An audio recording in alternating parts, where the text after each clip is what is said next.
Have you ever wondered why being alone feels so uncomfortable? Why can silence feel louder than noise? Or why, despite craving peace, solitude can seem like a scary place? You're not alone in that. Most people fear being alone, not just physically, but emotionally. We crave connection, validation, and comfort. But what if I told you that the fear of being alone isn't just about missing company, but about avoiding the deeper parts of ourselves? In today's video, we'll dive into the psychology of solitude, why we fear it, how it can lead to personal growth, and how embracing it can transform your life. Stick around because by the end, you might just see being alone in a whole new light. The root of our fears. Let's start with an important question. Why are we so afraid of being alone? It's easy to think this fear is just about missing company or feeling bored. But the roots of this fear run much deeper, tied to both our biology and psychology. 1. The biological roots. Humans are wired for connection. Thousands of years ago, survival depended on being part of a group. If you were separated from your tribe, your chances of surviving predators, finding food, or staying safe dropped drastically. Being alone meant being vulnerable. So over time, our brains developed to crave connection and fear isolation. That need for belonging isn't just emotional, it's hardwired into us. It's why rejection can feel painful and why being left out triggers real stress. But here's the thing, we no longer live in those ancient times. Being alone today doesn't mean you're at risk of being eaten by a predator or starving in the wilderness. Yet the fear remains. Why? Because while our environment has evolved, our emotional programming hasn't caught up yet. 2. The psychological roots. Psychologically, being alone confronts us with something even scarier than survival, ourselves. When we're surrounded by people, noise, or distractions, it's easy to avoid our inner world. We can focus on conversations, social media, work, entertainment, anything that keeps our mind busy. But when we're alone, all those distractions fade, and that's when things get uncomfortable. Solitude forces us to face our thoughts, fears, and unresolved emotions. Maybe it's regret over past decisions, insecurities about the future, or doubts about whether we're living the life we truly want. When we're alone, there's nothing to hide behind, no one to validate us, no noise to drown out the uncomfortable silence. Psychologists call this existential anxiety, a deep, unsettling feeling that arises when we confront the big questions in life. Who am I? What's my purpose? Am I living authentically or just going through the motions? These questions are heavy, and let's be honest, most of us don't want to deal with them.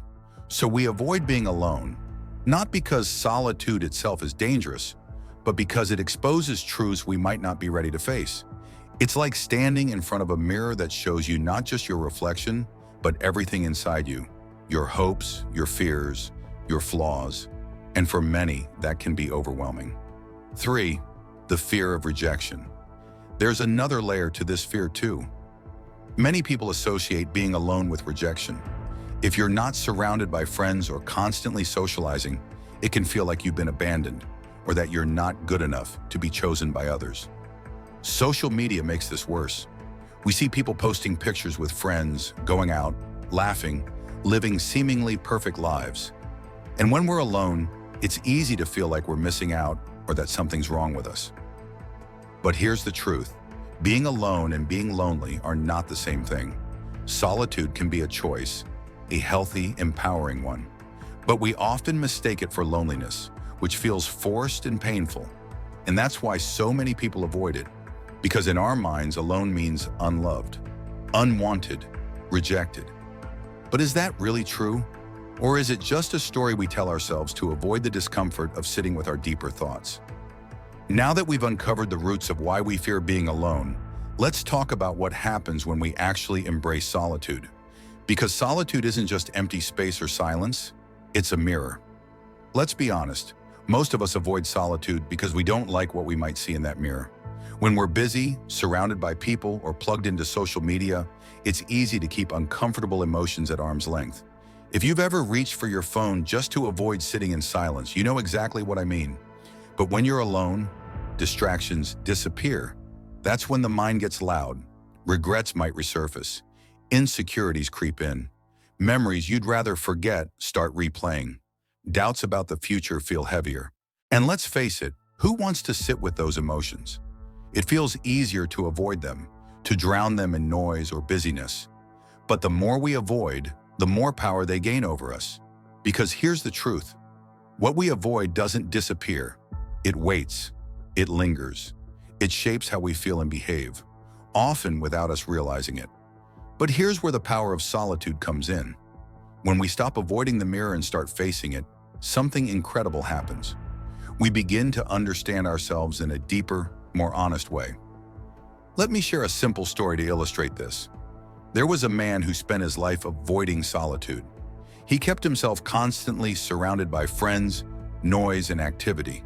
If he wasn't at work, he was at social gatherings. If he wasn't talking, he was scrolling. Anything to avoid sitting still. But deep down, he felt restless. Something was missing, but he didn't know what. One day, he decided to take a solo trip. No phone, no TV, no distractions, just him and nature. The first day, torture. The silence felt heavy.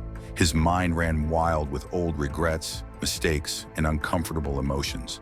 He was ready to pack his bags and go home. But he stayed, and slowly something changed.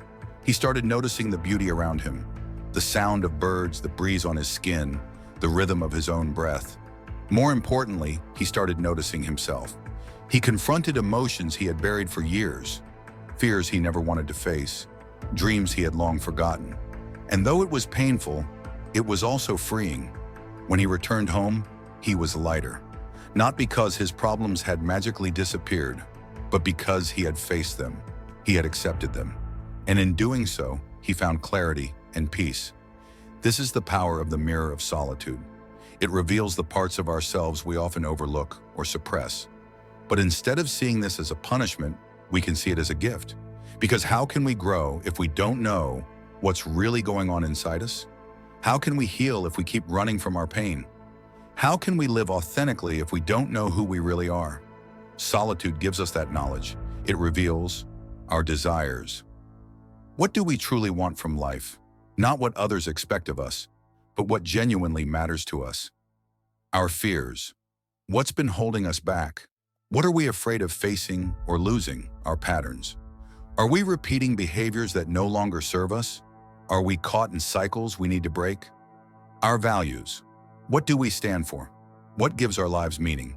And yes, facing these truths is uncomfortable, but it's also the first step toward freedom, because once you see what's inside, you have the power to change, grow, and heal. Here's another important point. Solitude isn't about judging what you find in the mirror. It's about observing and accepting. You might find parts of yourself that you don't like jealousy, regret, or fear. But those parts aren't bad. They're simply parts of you that need understanding and compassion. Carl Jung, one of the most influential psychologists, called this the shadow self, the parts of ourselves we hide or reject. But he believed that true growth comes from facing the shadow, integrating it, and learning from it. In other words, you don't need to fix everything you find in solitude. Sometimes it's enough to simply acknowledge it, to say, I see you, I understand why you're here, and it's okay. Because acceptance is the first step to transformation. Remember that solitude isn't about isolation, it's about connection with yourself. And once you truly know yourself, you can start living more authentically. You can make decisions based on who you really are, not who you think you should be. You can set boundaries that honor your values. You can pursue goals that genuinely fulfill you. That's the gift of solitude. That's the power of the mirror. But here's the challenge. To truly benefit from solitude, you have to be willing to face the discomfort, to sit in the silence and let it teach you. Because discomfort isn't a sign that something's wrong. It's a sign that something's shifting, something is growing. And in the next section, we'll explore how solitude isn't just about reflection, but about transformation. How stepping into solitude, even when it feels uncomfortable, can lead to deep and lasting growth. So stay with me, because this is where the real change begins. Have you ever noticed how the most important moments in life often happen in silence? Think about it. When we pray or meditate, we sit in silence. When we reflect on big decisions, we usually need quiet to think clearly. Even when we're grieving or healing, silence becomes a space where emotions rise and release. Silence isn't empty. It's full of insight. But we live in a world that fears silence. We fill it with music, podcasts, conversations, social media, and endless distractions. And while these things aren't bad, they can drown out the voice that matters most, our own. In solitude, silence becomes a tool. It helps you hear your thoughts clearly. It helps you process emotions without judgment. It gives you space to ask deeper questions. What is this feeling trying to teach me? What's holding me back? What does my heart really desire? Growth happens when we stop running from these questions and start sitting with them. Solitude gives us the courage to face them without distraction, without fear. Think about a seed planted in the soil. It grows in darkness beneath the surface. There's no noise, no light, just stillness. But in that stillness, transformation is happening. Roots are forming. Growth is beginning. We're the same. Solitude is like that soil. It may feel dark and uncomfortable, but it's where inner growth begins. It's where we reflect on our experiences and make sense of them. Identify patterns we need to break. Clarify our values and align with them. Let go of beliefs or behaviors that no longer serve us. Without this space, growth is shallow. We change on the surface, but we don't address the deeper roots. But in solitude, we go deeper. We confront the fears that hold us back. We process pain instead of avoiding it. We discover truths about ourselves that lead to genuine change. Now you might be thinking, if solitude is so good for growth, why do we avoid it? Simple.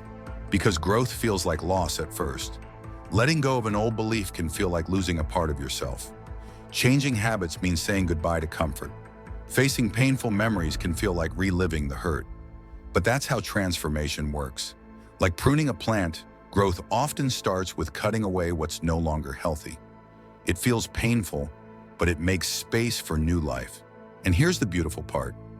When you allow yourself to experience this in solitude, you don't just grow. You grow in authenticity. You become more grounded in who you truly are, not who you've been conditioned to be. When you embrace solitude as a space for growth, something powerful happens. You become more confident because you truly know yourself. You become more authentic because you're living in alignment with your values. You become stronger because you faced your fears and survived. And you become more peaceful because you've learned to be at home with yourself. That's what solitude offers. Not just silence, but strength. Not just loneliness, but self-discovery. Not just reflection, but real transformation. And here's the key takeaway. The growth you're looking for isn't out there. It's within you. In the next section, we'll talk about how to turn this inner growth into outward strength, how to take the insights gained in solitude and use them to build a life of purpose, courage, and connection. So don't go anywhere. The journey isn't over yet. It's just getting good. Why is embracing solitude so challenging? We're wired for connection. From the moment we're born, we seek the comfort of others. So choosing to be alone, even for a short time, can feel unnatural or even scary. But there's another reason why embracing solitude is hard. Distraction is easy. It's easy to fill every quiet moment with noise. We reach for our phones, we turn on the TV, we scroll, swipe, and click until our minds are numb. Distraction feels safer than reflection. It's easier to avoid hard questions and uncomfortable emotions than to face them. But here's the problem. The more we avoid solitude, the more we avoid knowing who we truly are. And when we don't know ourselves, we end up feeling even more lost and disconnected. So how can you make the most of solitude? Step 1, shift your mindset about solitude. So instead of thinking, I don't want to be alone, try thinking, I'm choosing this time to understand myself better. Instead of seeing solitude as empty or boring, see it as an opportunity to connect with your deeper thoughts, listen for divine guidance. Discover your passions, values, and desires. When you change your mindset, solitude stops being something to avoid and becomes something to embrace. Step 2, start small and make it intentional.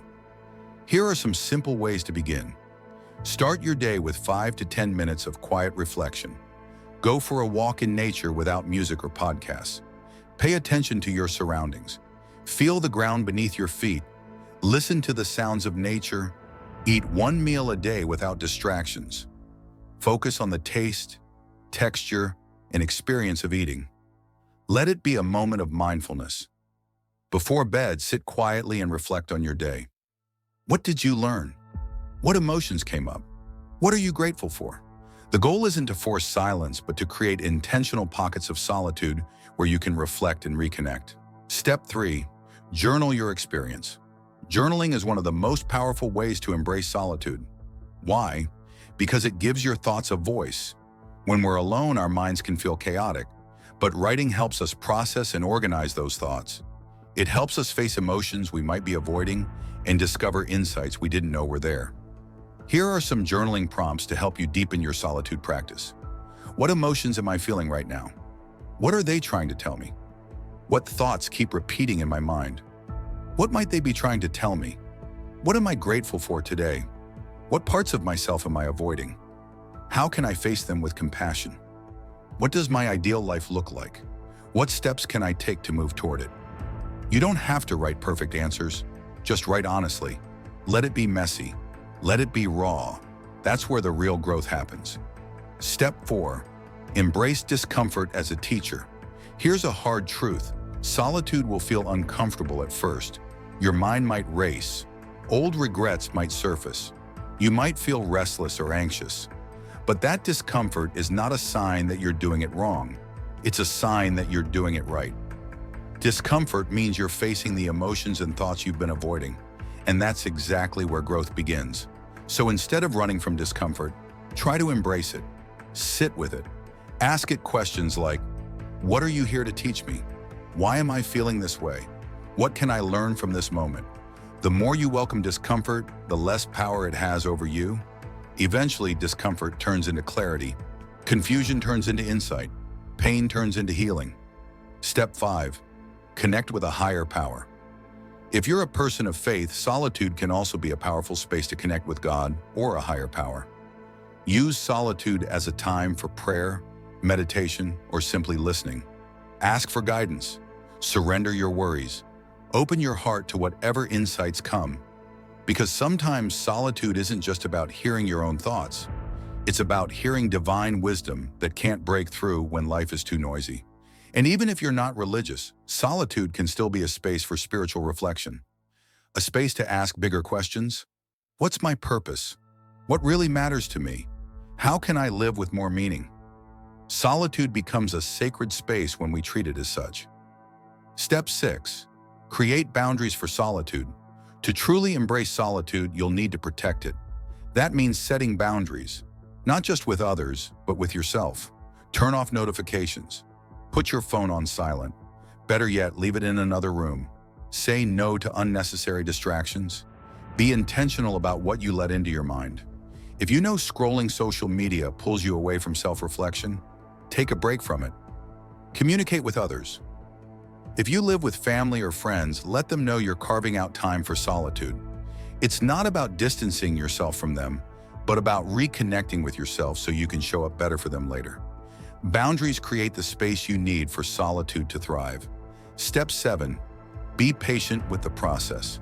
Solitude isn't about achieving instant enlightenment. You're not going to sit alone for 10 minutes and suddenly have life all figured out. Growth through solitude is slow, it's messy, and that's okay. Some days solitude will feel peaceful and grounding. Other days, it might feel restless and confusing. The key is to stay with it. Be patient. Keep showing up. Because over time, you'll notice something powerful. You'll feel more comfortable in your own presence. Your thoughts will become clearer. Your emotions will feel less overwhelming. And most importantly, you'll begin to understand yourself in ways you never have before. Here's the final truth. The more you embrace solitude, the more you realize that being alone isn't something to fear. It's a gift. It's a place where you can breathe and think. It's a place where you can heal and grow. It's a place where you can meet the deepest parts of yourself and learn to love them. And when you do that, you don't just feel more confident, you feel free. Free from needing constant validation, free from running away from discomfort, free to be who you truly are. That's the power of solitude, not isolation, but intimacy with yourself, your purpose, and your higher power. So here's the challenge for you. This week, carve out just a little bit of intentional solitude. Even 10 minutes. Sit in silence, reflect, write, pray, listen, and see what you discover. Because who knows? Maybe the answers you've been searching for aren't out there in the noise, but waiting for you in the quiet. So the next time you feel afraid of being alone, remember this. Solitude isn't your enemy, it's your guide. It's the space where you grow, reflect, and discover your true self. If you found this video helpful, give it a thumbs up and share it with someone who might need it. And if you're on your own journey of growth, let me know in the comments. What's one thing you've learned from being alone? Make sure to subscribe for more videos on personal growth and psychology. Until next time, embrace the silence, embrace yourself, and remember you're never truly alone when you're connected with who you are. See you in the next video.